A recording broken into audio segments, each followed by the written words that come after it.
Bonjour à tous, merci de nous rejoindre pour ce nouveau numéro de l'équipe MPG, l'émission qui vous aide chaque semaine à triompher dans votre Ligue MPG. Salut Martin. Salut. Alors vous savez, chaque semaine, le professeur MPG vous donne ses astuces, ses conseils pour être encore plus performant. Et cette semaine, il vous expliquera quand et comment utiliser vos bonus. Chaque semaine, on fait un focus sur 2 clubs de Ligue 1 et aujourd'hui, on parlera de Nantes où ça va mal. On en parlera notamment avec Antoine Maumont de Longevial qui couvre l'actualité du FC Nantes pour l'équipe. Et on parlera aussi de Saint-Etienne où ça va bien. On l'a vu, les Verts ont fait un recrutement offensif assez ambitieux l'été dernier et ça commence à porter ses fruits. Et à la fin de cette émission, le duel que tout le monde attend entre nos 2 invités de la semaine, Nathan Gourdol, Bertrand Latour. Salut. Bonjour tout le monde. Bonjour. Messieurs, soyez les bienvenus. Merci. Voilà pour le programme. On commence tout de suite avec le cours du professeur MPG.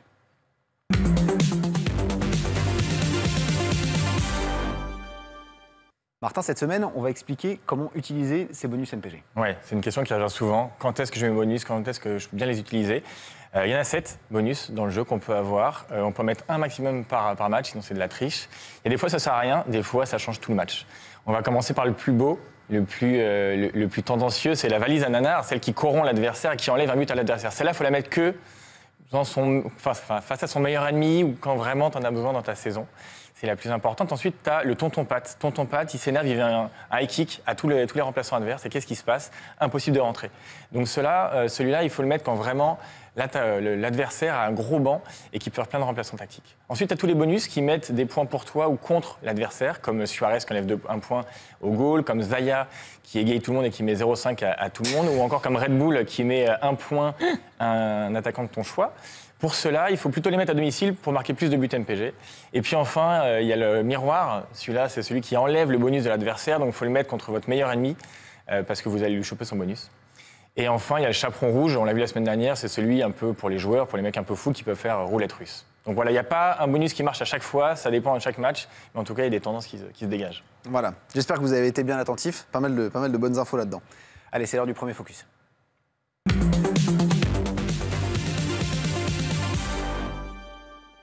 S'il y a bien un club qui suscitait des attentes à l'intersaison, c'est bien le FC Nantes, un nouvel entraîneur qui vient du Portugal, Miguel Cardoso, qui joue à Rio Ave avec des principes de jeu ambitieux, un recrutement intéressant.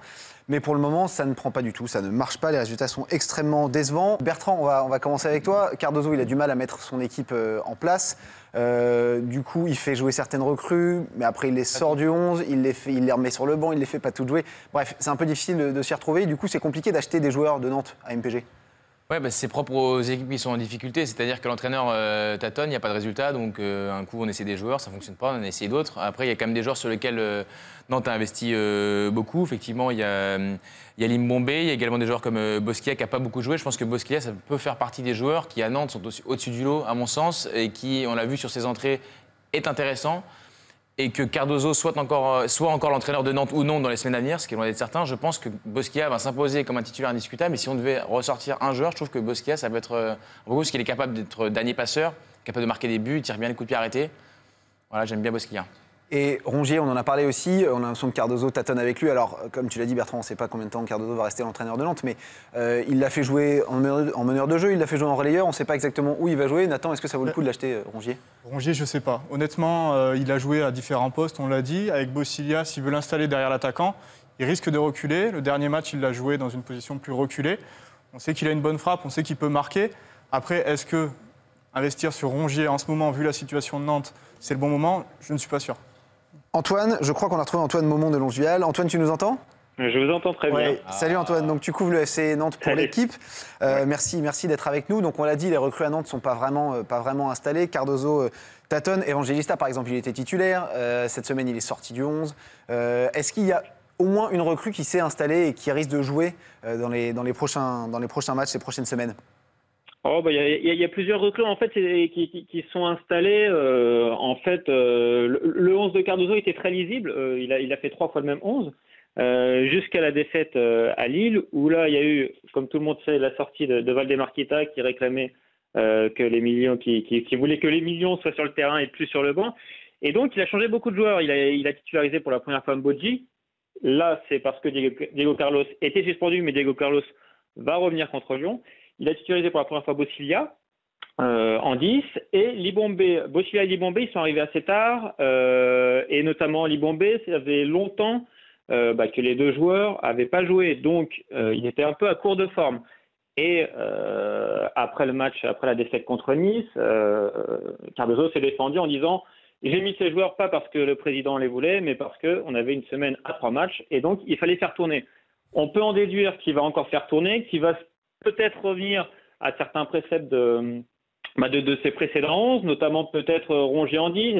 Est-ce qu'il va estimer que Bociglia, qui donc a débuté à Nice, aura le jus pour débuter à nouveau? On ne sait pas. Est-ce qu'il a été satisfait du rendement de Rongier en relayeur, donc plus bas que lors de ses précédents matchs? On n'est pas sûr non plus, parce que tout le monde réclamait que Rongier soit plus bas, mais finalement, au niveau de l'animation, ça n'a pas été terrible. Donc il y a encore des incertitudes. La certitude, c'est que Diego Carlos va revenir derrière. Après, Lucas Evangelista, c'est un nombre de base de Cardozo, donc lui aussi on peut miser. Et à Lyon, ce week-end, du coup, Nantes joue à Lyon. Est-ce que Cardozo va être tenté de bétonner, tu penses? De mettre plus de défenseurs, peut-être? Non, le système Cardozo, c'est 4 défenseurs, parfois Krine qui revient entre les 2 défenseurs axiaux pour aider à la relance. Mais non, le système ne bougera pas, il n'a jamais bougé, il n'y a pas de raison qu'il bouge. Merci Antoine, merci d'avoir été avec nous. À très bientôt dans l'équipe MPG. Martin, toi tu voulais nous parler de 2 joueurs en particulier, 2 recrues. Oui, on voulait faire un focus d'ailleurs sur Majid Waris, parce que les joueurs qui jouaient MPG 2016-2017 s'en souviennent avec Émoi. C'était l'une des bonnes recrues de l'époque. Ils avaient une paire avec Mukonjo, c'est une pépite, il avait marqué 11 buts dans chacune des saisons. Et les gens s'en souviennent. Donc les gens l'ont acheté, ils sont un peu déçus. Donc il est passé par Porto, c'était pas génial. Il a fait un peu de D2 à Lorient, c'était pas génial. Mais il est que à 11 millions. Est-ce qu'il va enfin débloquer son compteur? On ne sait pas. Il n'y a que 3 titularisations pour l'instant. Mais il fait partie de joueurs pas chers de Nantes qui peuvent marquer. Et puis l'autre, le deuxième, on en a parlé, Limombe, c'est la plus chère recrue nantaise. C'est de loin, c'est pas du tout la plus chère sur MPG. Il est que à 11 millions également. Et là où ça vaut le coup, c'est qu'on l'a vu quand il était à Bruges, c'est genre d'ailier qui s'est centré assez fréquemment et donc faire pas mal de passes D. Et en même temps, il s'est rentré aussi sur son pied droit et tapé et donc marquer des buts. Donc c'est clairement un joueur qui a du potentiel sur MPG. Donc Waris et Limombe à acheter à MPG, c'était un très bon conseil. Allez, c'est l'heure du deuxième focus.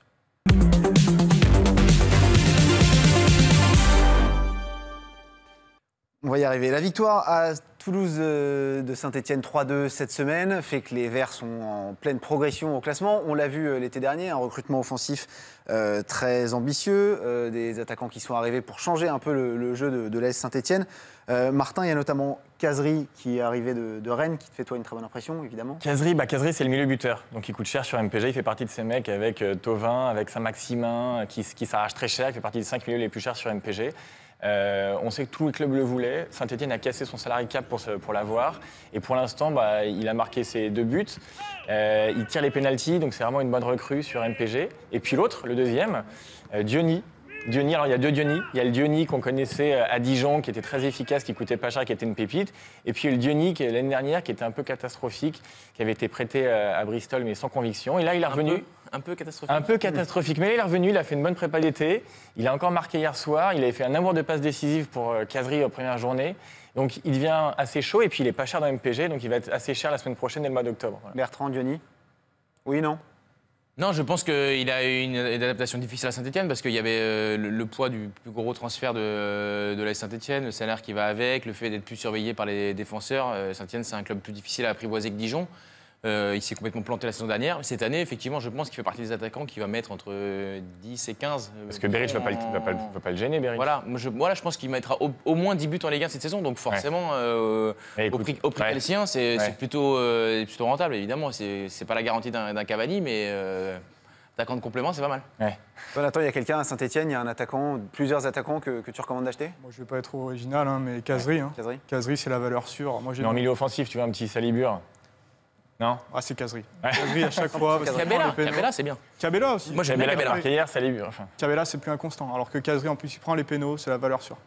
Donc Kazri, peut-être Cabella, Salibur, non, personne. Salibur, je trouve que c'est un joueur très irrégulier. D'ailleurs, à Guingamp, l'an passé, il n'a pas fait grand-chose. Il est capable de fulgurance, mais le problème, c'est qu'il faut savoir quand elles vont venir. C'est pas toujours le cas. Je trouve qu'effectivement, Cabella, c'est pour ça qu'il n'a pas réussi à Marseille, mais Cabella, il a quand même d'autres références. Il n'est pas extrêmement buteur, mais il est capable de délivrer des passes aussi. Il est titulaire, forcément, indiscutable dans cette équipe.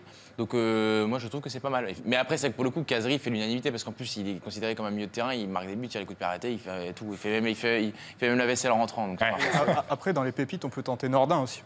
Ouais. Comment ça va un petit peu Norman de qui a temps. joué cette semaine. Ouais. On peut le 20 tenter. ans, je crois. Ça peut se tenter, c'est une pépite à voir. Hein. Ça se tente parce qu'il doit pas être très cher à Non, il MPG. est moins de 10 000. Beric, il va tirer le banc. Bah, a vaut pas le priori, coup Parti pour. a priori, oui. Pour assurer, on peut acheter Diony et Beric. Hein. Oui, c'est vrai, comme ça en complément. Comme ça, on assure. Quand l'un joue pas, l'autre est sur le terrain. Royal. Parfait. Allez, c'est l'heure du duel.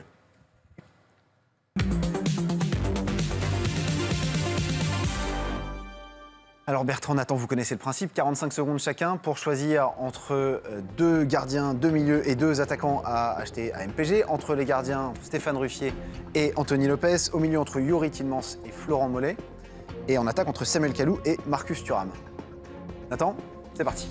Alors moi, je vais choisir un gardien Ruffier, parce que c'est la valeur sûre. Même si Saint-Etienne prend des buts, il a toujours une bonne note parce qu'il multiplie les arrêts. Au milieu, Tillmans, j'y crois encore. C'est difficile d'y croire encore, mais bon, il a une valeur à MPG assez élevée. Et c'est un joueur qui peut marquer, même s'il traverse le match comme un fantôme, il peut marquer à tout moment. Il a une grosse frappe. Et en attaque, plutôt Kalou, qui, même si à Bordeaux ça va tourner en attaque, il y a plusieurs possibilités. Je pense qu'il va tirer son épingle du jeu. On l'annonce comme le nouveau Malcolm, c'est peut-être un peu présomptueux pour le moment, mais je pense qu'il peut planter. Quel timing, parfait. Bertrand, c'est à toi, 45 secondes. Ruffier, c'est la valeur sûre, mais pas le week-end dernier. Oui, arrive, il a ça arrive. fait une grosse boulette, Anthony Lopez, parce que c'est un des gardiens les plus décisifs du championnat de France. Il a sauvé beaucoup de coups à l'Olympique Lyonnais depuis de nombreuses saisons maintenant. Donc je pense que c'est le meilleur gardien de Ligue 1. Au milieu de terrain, Florent Mollet qui a déjà marqué avec Montpellier, qui ensuite s'est blessé. Tout le monde l'a découvert au plus haut niveau à Metz la saison dernière. C'est un joueur qui a marqué beaucoup de buts. En passé, il en a marqué 7 en étant surtout efficace dans la deuxième partie de saison. Donc je pense que c'est un attaquant, c'est un joueur en tout cas qui coûte pas très cher et capable de rendre de gros services. Et devant Thuram, qui est sans doute la révélation de ce début de saison en Ligue 1. Tout le monde en dit le plus grand bien, à commencer par l'entraîneur du Paris Saint-Germain, Thomas Tuchel, qu'on ne peut pas suspecter d'avoir des intérêts à en dire du bien. Il fait du mal à toutes les équipes qui l'affrontent. Donc voilà, Thuram, je pense qu'il va marquer beaucoup de buts cette année. Chacun se fera son idée. Merci Nathan, merci Bertrand d'avoir été Merci à vous. avec nous cette semaine. Merci les gars, Martin, on salut. se retrouve le week-end prochain. Excellent week-end de Ligue 1 à tous.